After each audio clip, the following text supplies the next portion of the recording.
Bien, buenos días, licenciado Ramón Matute. Buenos días a todos los televidentes de TN5 Matutino. En efecto, son dos motociclistas los que murieron. Uno de manera violenta, esto ocurrió en el municipio de Villanueva Cortés. Ahí fue atacado a disparos, muriendo de inmediato. Pero simultáneamente, licenciado Ramón Matute, se daba otra muerte de un motociclista, esto en Puerto Cortés. Aparentemente este joven andaba haciendo piques clandestinos y estaba un vehículo atravesado y fue a estrellarse en este carro y lamentablemente murió inmediatamente. Pero que sea Cristian Cerón quien nos presente estos y otros detalles que fueron cubiertos en la patrulla del Valle de Sula.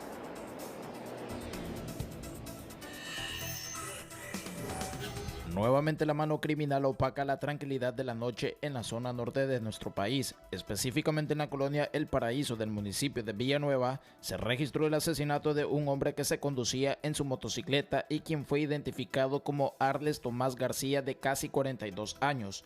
De acuerdo con relatos anónimos, sujetos le quitaron la vida de varios disparos de arma de fuego. Sus familiares se enteraron de la terrible noticia y se movieron hasta la escena del crimen para corroborar con las autoridades de medicina forense y asimismo gestionar la entrega cadavérica.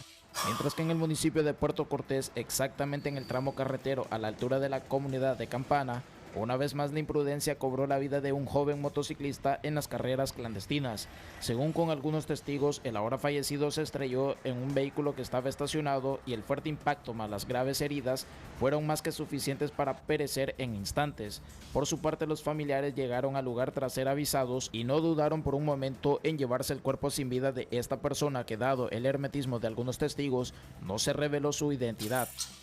Por si eso no fuera todo, en la ciudad de San Pedro Sula, otro motociclista protagonizó un accidente vial tipo despiste. Milagrosamente la situación no terminó con pérdida humana, pero el joven terminó con serias lesiones en algunas extremidades de su cuerpo, además de algunos daños materiales a la motocicleta. Eventualmente, paramédicos del Sistema Nacional de Emergencia 911 llegaron hasta la zona y trasladaron al motociclista hasta un centro hospitalario cercano. Así cerramos el resumen noticioso con lo más destacado en el Valle de Sula. Desde el corazón de la noticia para TN5 Matutino, les ha informado Cristian Cerón. Bien, licenciado Ramón Matute, hasta aquí el reporte presentado por nuestro compañero Cristian Cerón, motociclistas involucrados en muertes y también en accidentes viales. Es lo que puedo informar, vuelvo a estudios principales, buenos días. Vamos a la capital de la República, Tony Munguía. A propósito, está en un área verde, ¿verdad, Tony? Esta mañana, vamos con usted con la patrulla TN5. Buenos días.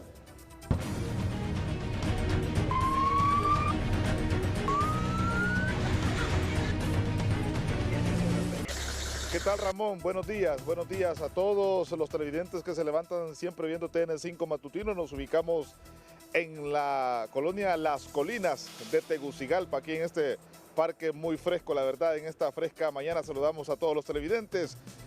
Ramón, también aquí en Tegucigalpa han ocurrido diferentes accidentes viales. Recordemos que Honduras registra bastantes accidentes viales, ya van más de 900 muertes por accidentes viales y la segunda causa de muertes en Honduras son por accidentes después de los homicidios.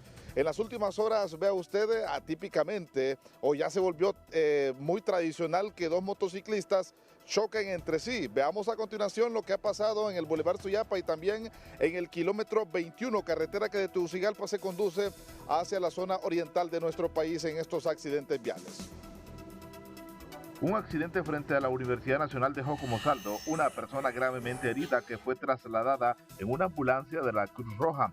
Se trata de un accidente entre dos motocicletas que chocaron cuando una de estas iba en contravía, aseguró un familiar de la víctima.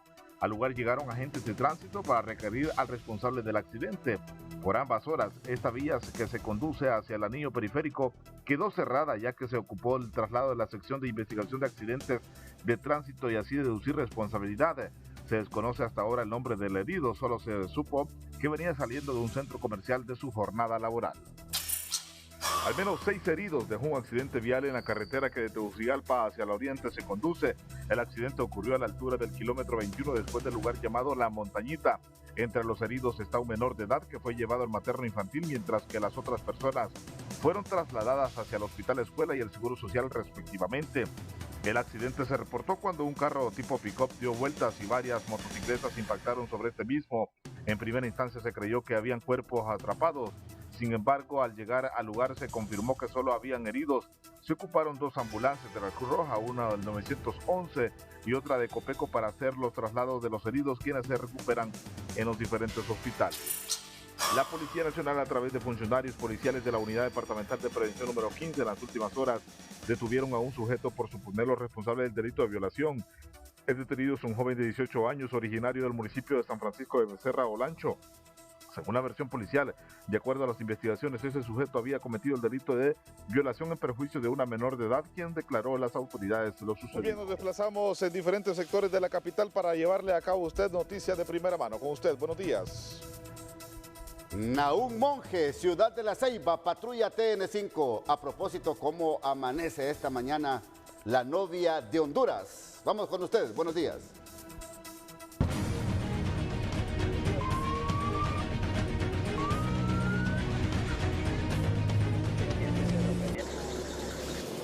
Así es, gracias Ramón Ricardo Matute, televidente de TN5 Matutino. Una temperatura muy fresca esta mañana sobre la mayor parte de la ciudad Puerto de la Ceiba. No obstante, durante el día se presentan temperaturas bastante altas, hasta 33 grados centígrados. Pero conozcamos en el recorrido de la patrulla TN5 acciones policiales ejecutadas en el sector de Tela y así como aquí en la Ceiba. Alfonso Martínez tiene todos los detalles.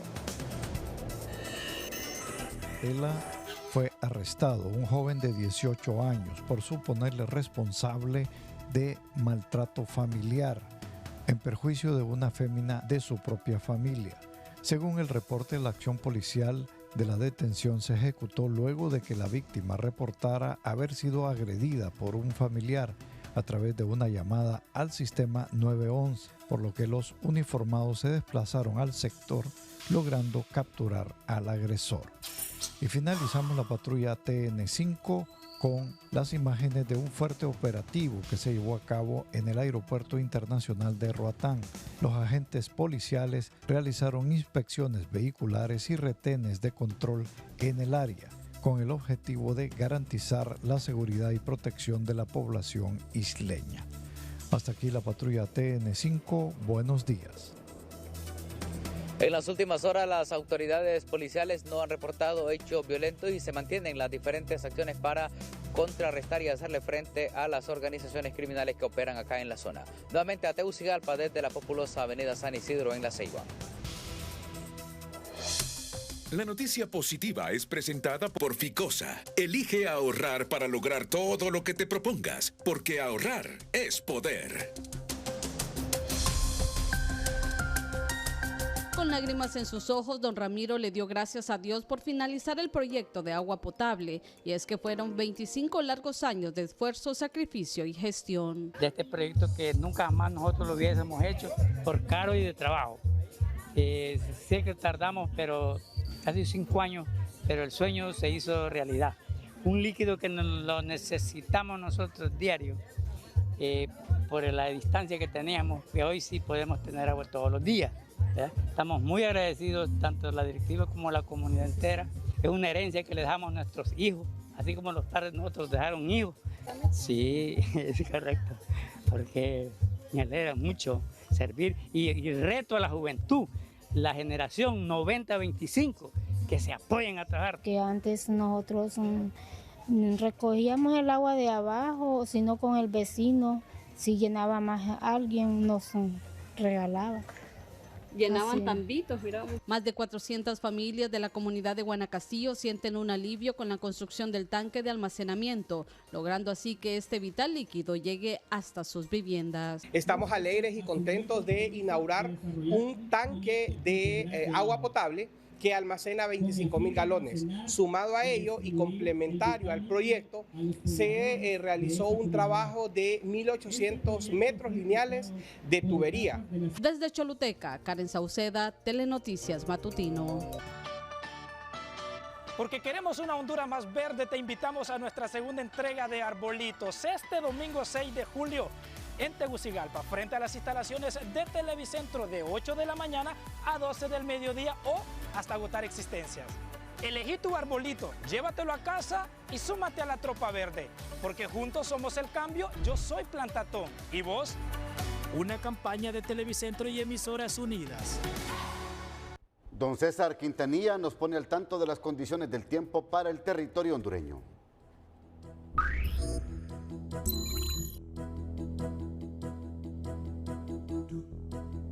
Hola, ¿qué tal? Siempre es un gusto saludarles. El mapa con el que voy a iniciar es para preocuparse. Esto que estamos observando es un indicador científico de que los bosques tropicales, en donde estamos nosotros, la Amazonía, y también los bosques boreales, como los que están en Canadá, en Rusia, bueno, pues ahora en lugar de estar atrapando dióxido de carbono como lo han hecho, están emitiendo dióxido de carbono a la atmósfera, y esto será espantoso porque nuestra atmósfera no lo va a soportar, nuestro planeta no lo va a soportar y va a producir mayor retroalimentación de capturar calor y devolverlo a la Tierra, capturarlo y devolverlo, y esto nos impacta en todos los medios de vida.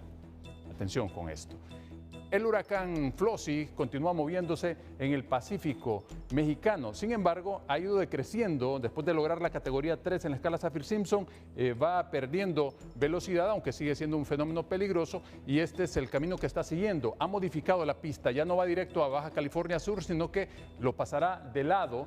Dejará algunas mareas altas, turbonadas que se harán sentir, pero nada más. Sobre nuestro territorio, mire la cantidad de polvo del Sahara que comenzó en las últimas horas a ingresar al territorio hondureño y está en abundancia, copando pues todas las regiones del territorio hondureño y con alta contaminación de micropartículas 2.5. Las posibilidades de lluvia para esta jornada de jueves, pues solamente algunos chubascos en la región oriental que luego se trasladarán a algunas partes del norte, pero chubascos muy leves. La tendencia es a la disminución porque tenemos esa cantidad de micropartículas del polvo del Sahara que están minando la posibilidad de precipitaciones, y en los acumulados vemos claramente la disminución. Mientras, lo que sí tendremos es un oleaje pesadito en el Golfo de Fonseca, con mucho cuidado, y más a la salida del Golfo de Fonseca, precisamente porque se está formando otro sistema. Tenemos ahí un disturbio y está generando una altura máxima para este jueves hasta de 3 metros. Así que por favor, extremar, repito, precauciones. En el litoral Caribe, pues modificado de 1.6 en la altura máxima en horas de la noche, con temperaturas que van desde 34 en la parte sur, 33 en zonas del norte. En el centro nos quedamos con 29 y 30 también la máxima en la región oriental. Tome en cuenta este pronóstico, cuídese mucho, siempre le queremos como televidente y no como noticia. Que la pasen bien.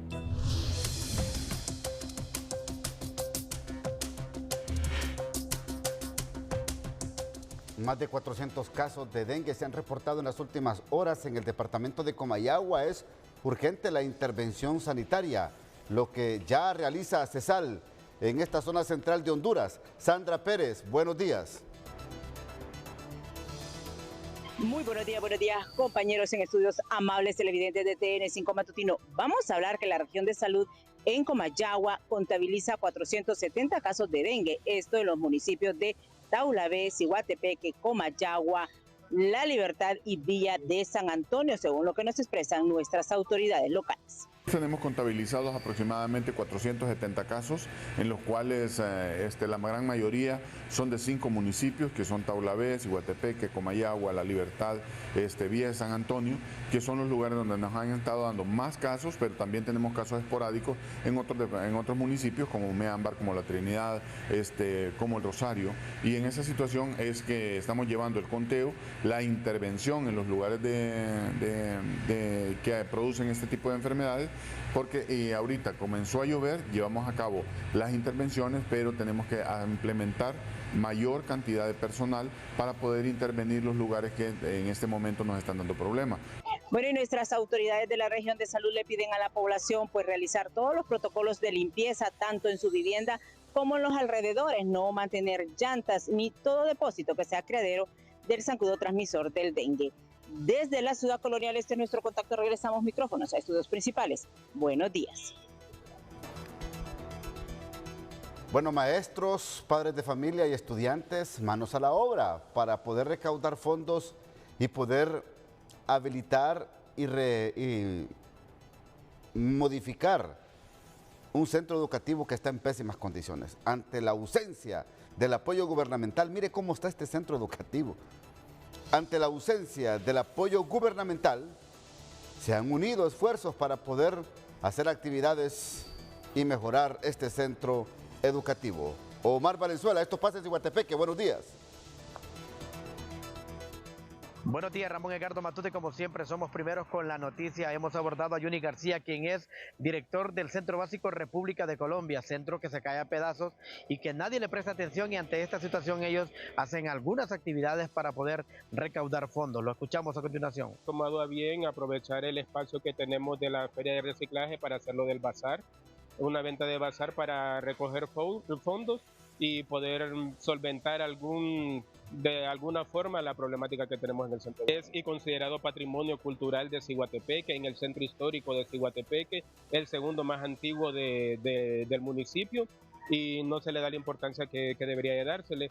Han sido promesas tras promesas y llegamos a este tiempo y aún no nos han podido responder, y la problemática es bastante grande, y nosotros lo que tememos es que vaya a caer sobre las estudiantes. En el centro educativo los daños son bastante grandes, el sistema eléctrico es pésimo y las vigas, como les dije anteriormente, para nosotros es lo primordial, cambiar todo el techado del centro educativo porque más goteras no caben. Pensamos que el hecho de que fuera solo para niñas y tener una presidenta mujer en el gobierno, las cosas iban a cambiar y íbamos a tener más apoyo en el centro educativo. Desafortunadamente nos toca, como en la mayoría de centros educativos, a los padres de familia, a los compañeros maestros, a las estudiantes y obviamente a la parte administrativa, tomar cartas en el asunto y buscar soluciones. Bueno, Ramón Edgardo Matute, mire las condiciones en que se encuentra este centro, que las imágenes son más que evidentes, y que aquí dice incluso el propio director de este centro, que por aquí es donde pasa justamente el ministro del FISI, que no le hacen caso a este centro que es valor histórico en nuestro municipio. Licenciado Ramón Edgardo Matute, yo retorno con usted y como siempre somos primeros con la noticia. Ahora pasamos a Roatán, Islas de la Bahía, porque de 126 licencias para poder comenzar la actividad pesquera, apenas 30 fueron entregadas. Están pendientes 96 licencias para realizar esta actividad económica en la zona insular. ¿Qué dicen los pescadores? Isaac Calix, vamos contigo, buenos días. Buenos días, Ramón Edgardo Matute. Efectivamente, mira, Ramón, el 1 de julio a las 12 de la noche tendría que haber salido todas las embarcaciones a los bancos de pesca en la zona del Caribe de Honduras. Sin embargo, el 1 de julio de 126 licencias todavía han firmado 30. Ayer, de las 96 que habían quedado sin firmar, solo se firmaron 30. Todavía quedan pendientes licencias para firmar el día de hoy y mañana, y esto representa una pérdida enorme para la industria de la caza de langosta.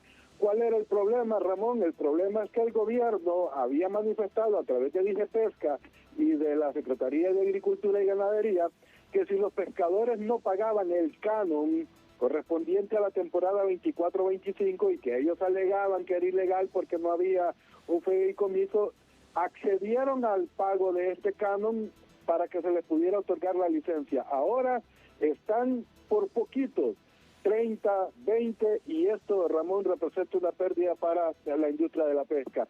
En estos momentos, desde el 1 de julio hasta hoy, si hubiesen zarpado las embarcaciones el 1 de julio, ya estuvieran en los bancos de pesca recogiendo el producto, Ramón, pero en estos momentos todas las embarcaciones se encuentran amarradas acá en Roatán, Islas de la Bahía, y el proceso en DIGEPESCA es lento, porque los ministros y los directores, según lo que manifiestan, llegan a las 10, 11 y a veces llegan en el día para poder hacer rápido este trámite el trámite de las licencias, Ramón. Esto, pues, por primera vez en la historia se da esta situación en la industria de la pesca acá en Roatán, Islas de la Bahía. El llamado es a quien corresponda para que puedan no afectar la segunda entrada económica de este departamento de Islas de la Bahía. Ramón, este es mi informe.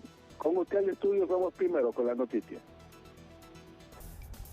Mire lo que dice el abogado Germán Licona, que es conocido abogado penalista, pero con amplio conocimiento en materia de seguridad y defensa. El estado de excepción, del cual están más de 226 municipios de Honduras, ha registrado en los últimos días, en el tiempo del estado de excepción, un total de 300 muertes violentas en Honduras. Ya le voy a poner en pantalla también cómo se registran la cantidad de masacres, de las cuales hemos dado a conocer aquí en TN5 Matutino a usted, amigo televidente. Pero mire, en el 2022, 5 masacres, 20 personas muertas. 2023, 44 masacres o muertes múltiples, 208 personas fallecidas. 2024, 31, 98 personas muertas. 2025, de acuerdo a este dato, ya van 20 muertes múltiples o masacres. De estos 70 personas han fallecido. Entonces, del 22 al 25, del 2022 al 2025 han muerto 326 personas en el marco del estado de excepción. Entonces, ¿cómo interpretan los que analizan el tema de seguridad en el país estos datos? Comienzo con usted, Isaac Sandoval. Buenos días. Buenos días, el licenciado Ramón Matute ya ha hecho este análisis bastante detallado del abogado Germán Licona, porque siempre hay discordancia entre las cifras presentadas por el Estado, las del Observatorio de la Violencia y las que ustedes manejan como especialistas en el tema. Pero ¿qué pasa? ¿Por qué más de 300 personas asesinadas en muertes múltiples cuando está vigente un estado de excepción en el cual se invierte una enorme cantidad de recursos? ¿En qué se está fallando, abogado Licona?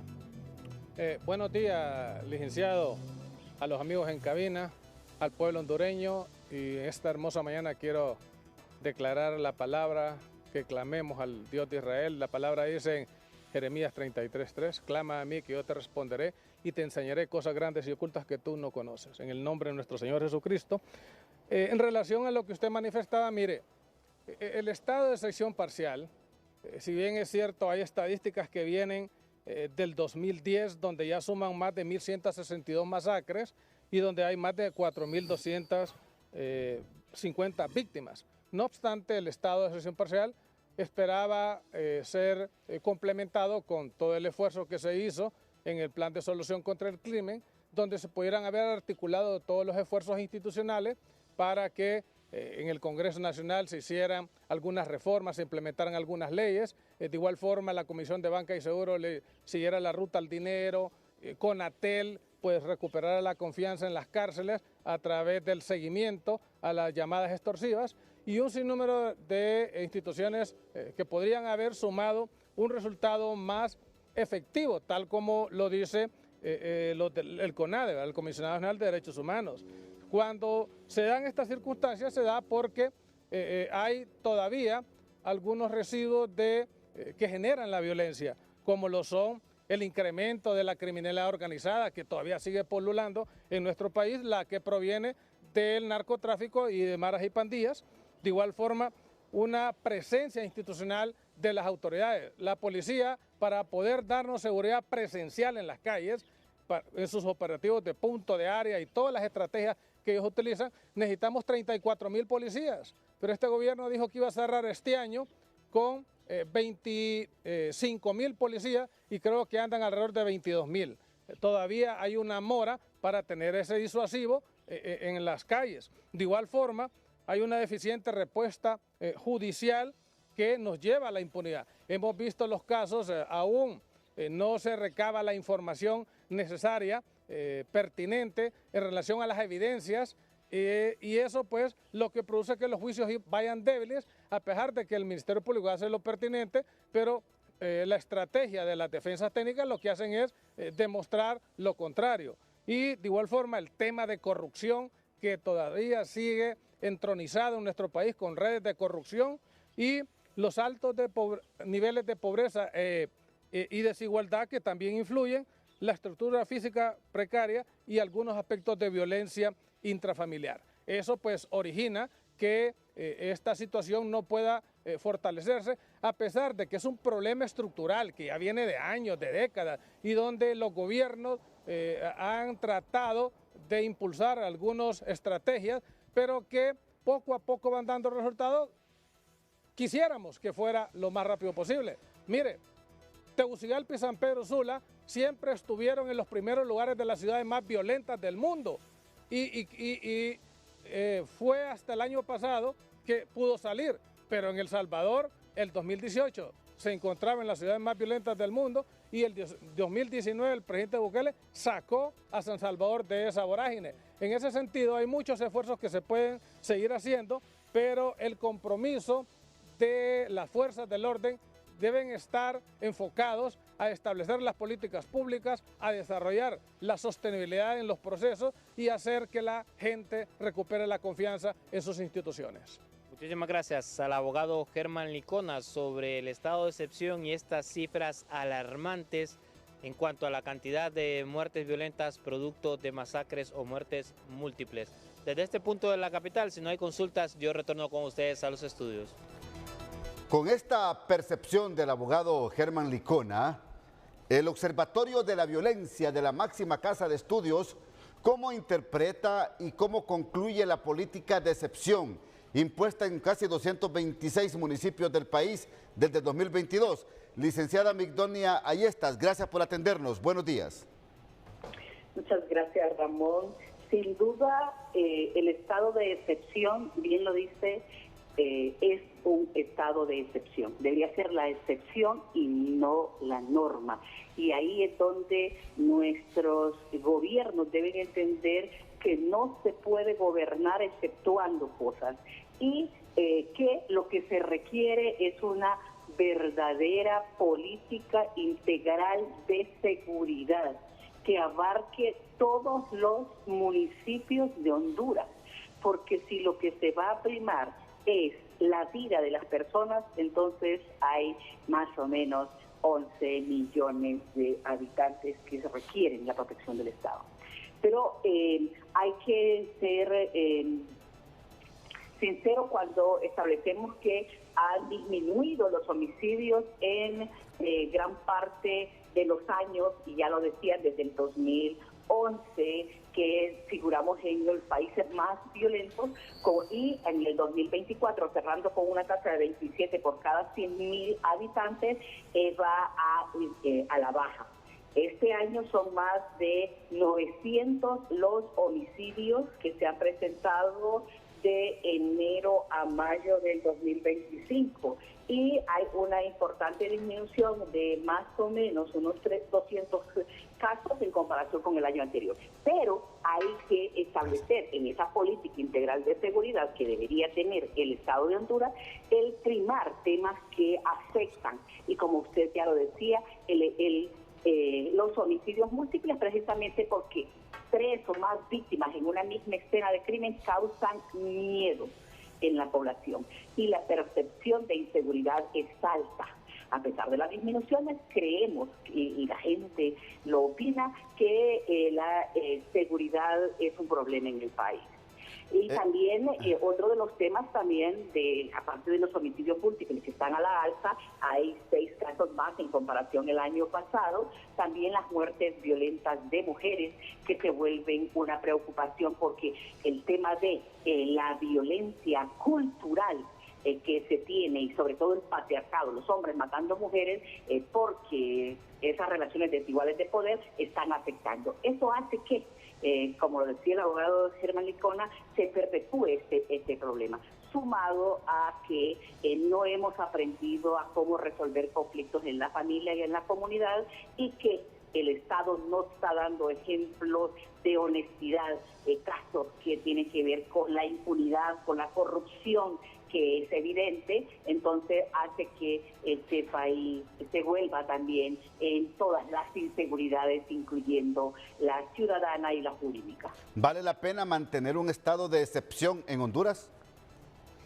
La respuesta es no, porque no podemos hacer excepciones. Tiene que haber una política integral de seguridad donde la ciudadanía incluya el apoyo a las autoridades. Es un conjunto de acciones que deben desarrollar, tanto legales, que al final, cuando se aprobó el estado de excepción, se pidieron, se solicitaron y todavía no han sido aprobadas, porque el tema de las telecomunicaciones en las cárceles, el tema del narcotráfico, de la siembra de plantas de coca, el lavado de activos que hacen muchos de estos grupos criminales, la narcoactividad que está presente en muchos de los municipios, hace que se evidencie que todavía nos hace falta mucho más para mejorar la seguridad en el país y por lo tanto, como ya decía, se requiere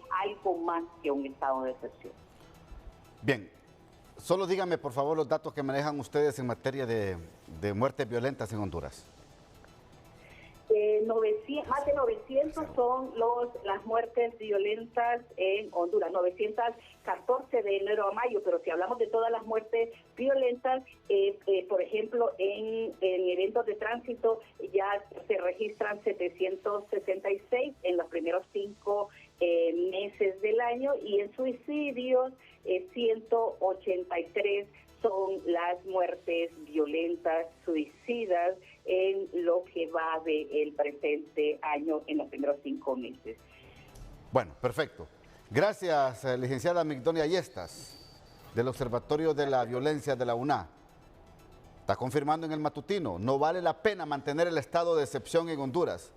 No vale la pena mantener el estado de excepción en Honduras, dice la licenciada Migdonia Yestas. Habrá que buscar implementar políticas en materia de seguridad más eficientes, estructuradas, articuladas, que vaya directamente a combatir la criminalidad, el crimen organizado y la delincuencia común en el territorio nacional. Vamos a la pausa y ya regresamos en el matutino. La noticia económica es presentada por Cooperativa Elga. Tu Elga está aquí. Ahorra y haz realidad tus sueños. 60 años de historia. Elga te da más. En junio del 2025, la inflación mensual en Honduras fue de 0.44%, mientras que la interanual se ubica en 4.67%, manteniéndose dentro del rango de tolerancia establecida por la unidad monetaria. Según el Banco Central de Honduras, este comportamiento se debe principalmente al aumento de precios en el rubro de transporte, especialmente por los combustibles, aunque atenuado por los subsidios del gobierno. La inflación acumulada en el año es de 2.96% y sin los subsidios la inflación interanual habría alcanzado el 5.02%. Por cuarto mes consecutivo también se desacelera la inflación subyacente, situándose en 5.29%, gracias a menores aumentos en los alimentos industriales, servicios y productos personales. El Banco Central de Honduras destaca que las medidas adaptadas han sido clave para mantener la estabilidad de los precios en un entorno económico desafiante. Para TN5 Matutino, Anja Costa. Noticia de impacto. Noticia de impacto. Noticia. Esta mañana vamos a revelarle a usted, amigo televidente, la respuesta que ha obtenido el Consejo Nacional Electoral de parte del Tribunal Superior de Cuentas y no así del Ministerio Público referente a la solicitud que ha hecho el Pleno del CNE para poder pagar las deudas que mantiene con las imprentas, aquellas que imprimieron los documentos electorales para las elecciones del 9 de marzo de este año y también para el sector transporte que trasladó el material electoral, muy cuestionado por cierto. Tenemos aquí en el matutino ambas solicitudes. La que se le presentó al abogado Joel Zelaya el 26 de mayo del 2025, que está en pantalla, donde el Pleno del Consejo Nacional Electoral le está solicitando si es factible o no que aún con el secuestro de documentos originales que hicieron fiscales y agentes de la ATIC de las instalaciones del CNE, aún con el secuestro de estos documentos que están en poder del Ministerio Público, se puede o no hacer efectivo el pago pendiente a transportistas y a imprentas. Por ejemplo, se le pregunta, El servicio de alquiler de transporte pesado para el traslado y retorno del material y equipos electorales para las elecciones primarias de 2025. Papeletas electorales y de contingencias del Departamento de Gracias a Dios para los niveles presidencial, diputados al Congreso Nacional y corporaciones municipales.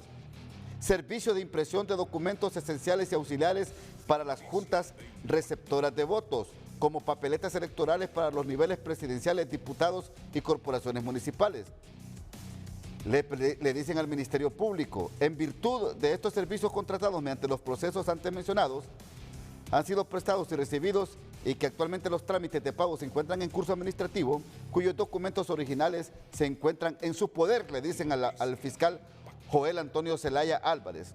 Se considera prudente solicitar el pronunciamiento de la honorable autoridad, evitando comprometer la responsabilidad institucional para hacer el pago de los gastos. Esto fue mandado el 26 de mayo. Estamos en 3 de julio y todavía el Ministerio Público no le responde al Consejo Nacional Electoral si procede o no a hacer el pago de estas deudas. Ahora bien, la misma inquietud le fue formulada al Pleno de Magistrados del Tribunal Superior de Cuentas, en fecha siempre 26 de mayo. Estos sí respondieron al Consejo Nacional Electoral. Y dice los magistrados, en virtud de lo anterior, este ente contralor no se constituye como un órgano consultivo en relación con las actuaciones inherentes a la administración interna de las instituciones y de sus funciones, y no nos encontramos facultados para emitir opiniones legales particulares a los sujetos pasivos de la ley. Por lo anterior expuesto, consideramos que los pagos por servicios contratados mediante los procesos que usted mira en pantalla ahí, CNE, PEP, UCC 006-2025 y en las otras nomenclaturas que miramos ahí, corresponde a una decisión inherente a la administración interna del Consejo Nacional Electoral, con la asesoría de su auditor interno y de su departamento legal, dice el Pleno de Magistrados del Tribunal Superior de Cuentas. En suma, se debe tener en cuenta que la institución está sujeta a procesos de investigación llevados a cabo por este ente contralor y por el Ministerio Público. Y tal como se indica en su oficio, los documentos originales de los procesos de contratación en referencia se encuentran en poder de este último. Es importante señalar, dice el Pleno de Magistrados del Tribunal Superior de Cuentas, si bien este ente contralor cuenta con mecanismos de control preventivo, no se enmarcan en dar opinión a priori sobre las actuaciones inherentes a la administración interna de las instituciones y de sus funcionarios. En suma, este control preventivo se ve limitado al encontrarse en curso investigaciones relativas al proceso de elecciones primarias. Finalmente, nos permitimos indicar que el control preventivo dentro de las instituciones puede y debe ser realizado por la Unidad de Auditoría Interna, quien deviene en la obligación de asesorar a la máxima autoridad cuando así le sea solicitado. Sí respondió el Tribunal Superior de Cuentas y le dice al CNE que está en sus facultades internas, inherentes a su función administrativa, de proceder a hacer el pago correspondiente a transportistas e imprentas. No así el Ministerio Público, que fue quien secuestró los documentos originales de estos contratos, luego de las denuncias que se hicieron por el escándalo que pasó en las elecciones primarias del 9 de marzo. A ellos también se le mandó, al fiscal Joel Zelaya, se le mandó el 26 de mayo esta solicitud, pero no ha habido ninguna respuesta. Ahora, mucha atención a la reacción de los transportistas aquí en TN5 Matutino esta mañana, porque están amenazando con tomar acciones si no se procede al pago inmediato de la deuda que se mantiene con ellos. Noticia de impacto. Noticia de impacto. Noticia de impacto. Oscar Aguilera, transportista, socio también en estos servicios de transporte con el señor Carlos Fonseca. Gracias por atendernos aquí en TN5 Matutino. ¿Están exigiendo ustedes el pago al CNE y qué les han dicho. Buenos días. Muy buenos días, Ramón, un placer saludarle. Buenos días al pueblo hondureño.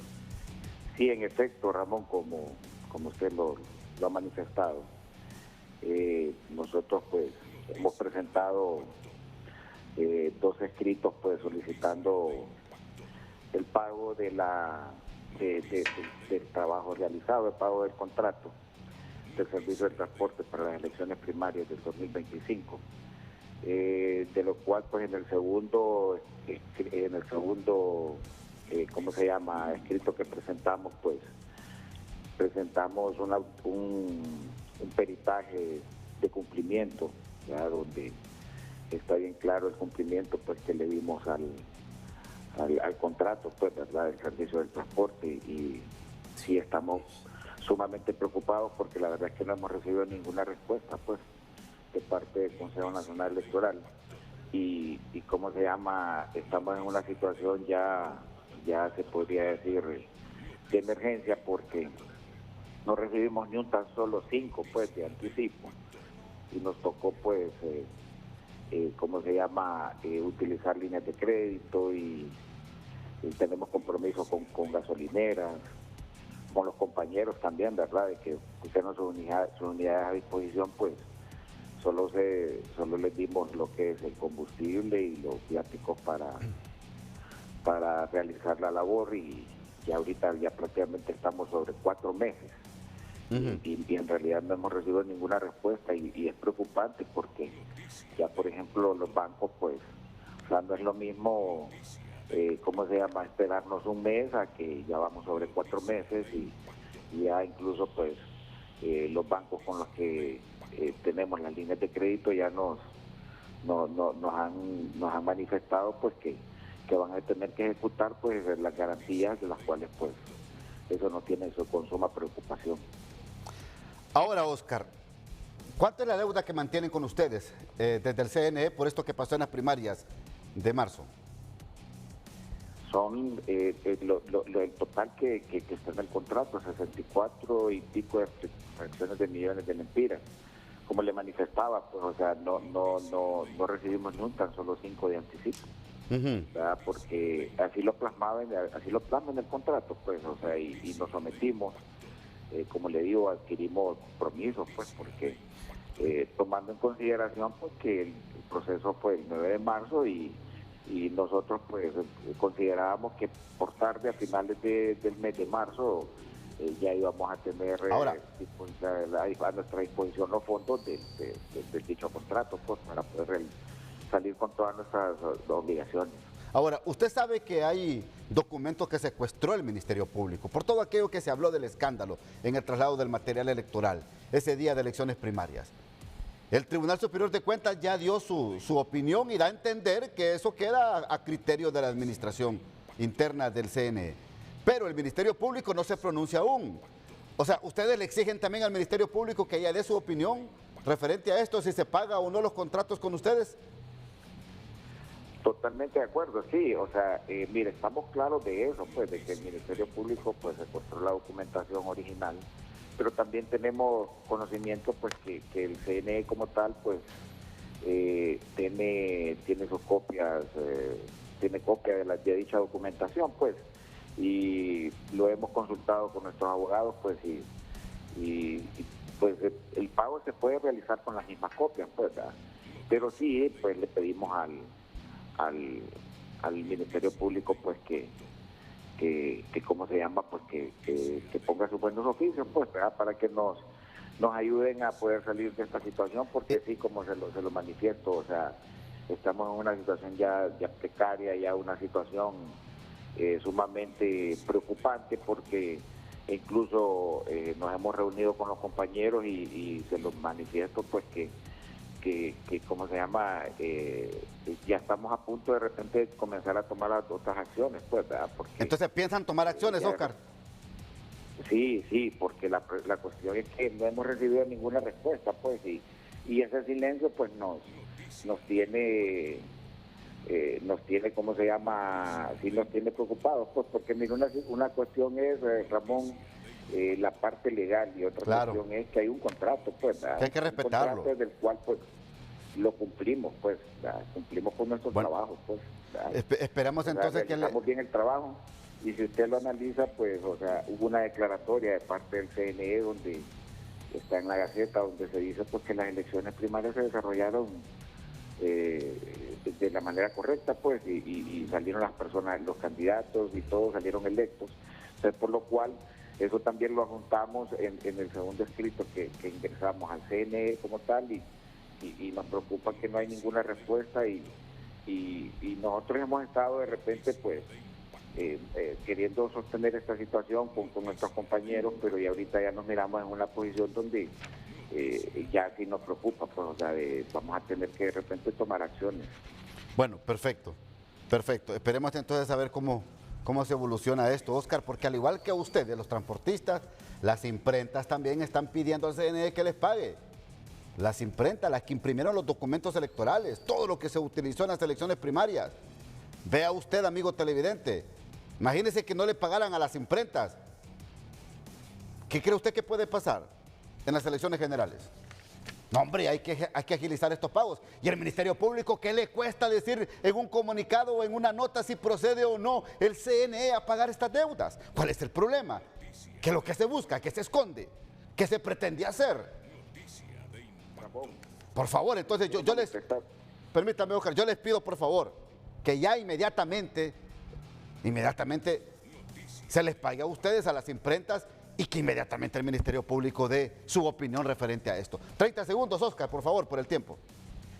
Sí, mire, le manifestaba, Ramón, mire, es preocupante porque también recuerde que viene el proceso general, y yo le voy a decir, o sea, si no se nos cancela, pues peligra también pues que para el proceso general no se cuente con el transporte, pues, porque claro, sí. Al no recibir ningún pago, pues nadie va a estar a la disposición de poner sus unidades a la disposición para poder realizar el proceso general.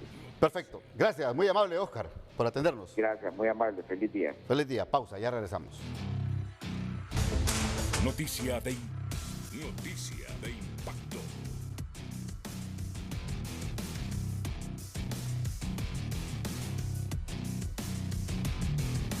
Del día es presentada por Banco Azteca. ¿Necesitas dinero ya? Nosotros te prestamos rápido, fácil y sin vueltas. Banco Azteca. Sueñas, decides, logras. Noticia de impacto. Noticia de impacto. Noticia de impacto. El presidente del Congreso Nacional, Luis Redondo, afirmó que un total de 220 diputados de todas las bancadas han gestionado ayudas sociales mediante subvenciones contemplado en el artículo 349 del Presupuesto General de la República desde el año 2022, las cuales actualmente se encuentran en proceso de liquidación y auditoría. En una de sus comparecencias más recientes, el titular del Poder Legislativo enfatizó que en la actualidad en ningún momento los congresistas tocan dinero, no se les deposita dinero, no reciben dinero público en ninguna forma y eso es fácilmente verificable. Una información proporcionada de parte de la Secretaría de Finanzas hacia el Congreso Nacional y documentada establece la cantidad de dinero que gestionaron. Redondo detalló que entre estos parlamentarios se encuentran 96 de los 100 del Partido Libertad y Refundación Libre, 70 de los 88 del Partido Nacional y 39 de los 44 del Partido Liberal. De igual manera, han gestionado fondos 11 de los 20 diputados del Partido Salvador de Honduras, PCH, y tanto la Democracia Cristiana como el Partido Anticorrupción. Noticia de impacto. Póngame en full pantalla, por favor, Edgardo Tercero, la lista de los diputados. Noticia de impacto. La lista de los diputados del Partido Liberal, que ha dicho el señor Luis Redondo, como es la política, ¿verdad? Estos políticos se sacan los trapitos al sol cuando les conviene. Cuando les conviene y cuando hay que hacer política. Ojalá que las instituciones del Estado investiguen todo esto y que no dejen a nadie por fuera. Porque estamos cansados nosotros los hondureños de ver tanta corrupción en el país. No digo que los que están en lista hicieron corrupción, pues no sé, me imagino yo que han liquidado los recursos. Pero ve el desquite político, ¿cómo se ve? Entre un partido y otro. Esto es lo que podemos interpretar esta mañana nosotros en el matutino. El señor Luis Redondo, ante los cuestionamientos que hay por la cantidad de subvenciones y fondo departamental que se están dando a diestra y siniestra y se están repartiendo a la garduña en el Congreso Nacional, ante los cuestionamientos de los diputados de oposición, entonces viene él, dice, voy a sacar la lista de los diputados liberales. Y es lo que usted mira en pantalla a esta hora de la mañana. Tony Munguía, ¿cómo reaccionan diputados del Partido Liberal? Buenos días. Buenos días, y es con el doctor Marlon Lara a esta hora del día que dialogamos sobre esta lista. En la lista no aparece usted, doctor, pero aparecen unos de sus compañeros. Buenos días. Bueno, yo he sido congruente desde el 2006 que el expresidente José Manuel Zelaya creó el perverso fondo departamental para comprar voluntades en el Congreso. Me opuse a esa decisión y he sido congruente durante todos estos años que no se pueden administrar recursos cuando uno es diputado. Si los diputados quieren hacer obras, que se lancen de alcalde o que pidan cargos en el Poder Ejecutivo, y lo podemos ver ahorita. Este es el gobierno con menor ejecución presupuestaria. No quiso Rixi Moncada aprobarle el 11% en el presupuesto a las transferencias municipales porque decía que no había dinero, porque ella es también parte de este acto de corrupción, porque ella era la ministra de Finanzas y era la que giraba los fondos a esas dependencias, y desde ahí se tomaban esos recursos para poder utilizarlos como piñatas, dineros públicos que deberían de estar siendo utilizados para mejorar la calidad de vida de los ciudadanos, están siendo utilizados para hacer proselitismo o para comprar voluntad en el Congreso Nacional. Ese fondo que se creó en el 2006, que fue el fondo departamental, yo fui de las personas que alcé la voz, advertí a los congresistas que eso era para desprestigiar al Congreso, y hay más de 380 diputados que fueron investigados por la MASI que no pudieron liquidar esos fondos y que tienen serios problemas ante la justicia. Los diputados no deben manejar recursos públicos, deben ser las alcaldías municipales y las instituciones del gobierno. Así que la exministra de Finanzas, cuando fue a discutir el presupuesto, yo advertí que deberían ser destinados los recursos a las 298 municipalidades para no tener los problemas que hoy se están viendo con estos diputados que recibieron recursos y que están sometidos a la palestra pública. Publicó también a Jorge Cáliz. ¿Cómo lo acuerpan ustedes como Partido Liberal de Honduras? Es que nosotros no podemos acuerpar a nadie, cada quien tiene que responder, porque yo ni cuenta me daba de este listado hasta ahora en la mañana. Cada diputado que recibió recursos tiene el deber de hacer una aclaración ante el pueblo hondureño, porque están cuestionando al partido. Y Luis Redondo es también, que antes cuestionaba estos recursos, ahora es de las personas que más está utilizando con sus correligionarios de Libre esos recursos. Muchísimas gracias, Marlon Lara, doctor. Diputado del Partido Liberal de Honduras, a las 4:43 publicó esta lista don Luis Redondo. A esta hora del día con ustedes, buenos días. Bueno, gracias. Rápidamente cierro el noticiero con más reacciones. Jorge Martínez, San Pedro Sula. Que pasen todos un feliz día. Noticia de impacto. De inmediato hemos escuchado al diputado Marlon Lara, pero ¿qué se debe hacer, Leonardo Pineda, para quitar de raíz todas estas subvenciones? Bien, gracias por la entrevista, buenos días. Sí, mire, este es un problema de raíz, es un problema estructural en realidad, ¿verdad? Es un problema que no ha intentado resolver nadie, ni este gobierno, ni el anterior.